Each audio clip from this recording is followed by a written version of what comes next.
Makũmbĩ-inĩ ma irio nyũmũ gũkũ bũrũri-inĩ gũtikoretwo na bataraitha ya kũigana arĩmi makĩria ihinda-inĩ rĩa kũhanda, na ũguo makoretwo magĩtangĩka. No kwambĩrĩria mũthĩ wa rũciu, arĩmi nimatanyituo kwamukira bataraitha makĩria ya mĩhuko milioni 1 guothe bũrũri-inĩ.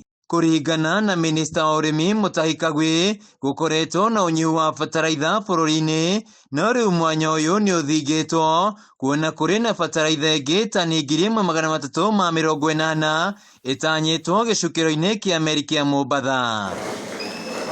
Akĩaria hĩndĩ ya kũrekereria metric tons 20,000 cia bataraitha mwena wa Mombatha, mwandĩki mũnene ministry-inĩ ya ũrĩmi Harun Kator, bataraitha ĩno ĩgũkorwo ĩkĩigwo makũmbĩ-inĩ ma irio nyũmũ na arĩmi mamũkĩre na thogora wa ciringi 2,500. We are here at the port in Mombasa, flagging of some of the fertilizer that is being taken into the hinterland of this country for distribution to the farmers.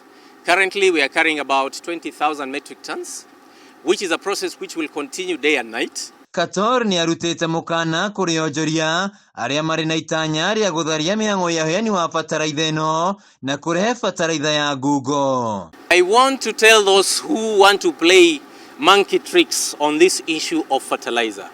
The government remains firm. It is very firm on the issue of quality of fertilizer, the right standard for the right value chains. Any other person, any unscrupulous person who wants to deal or dupe our farmers, as you know, the government has a long hand. We will catch up with that person. Handũ-inĩ ha Kameme TV, njĩtagwo Wĩinaina wa Kĩarie.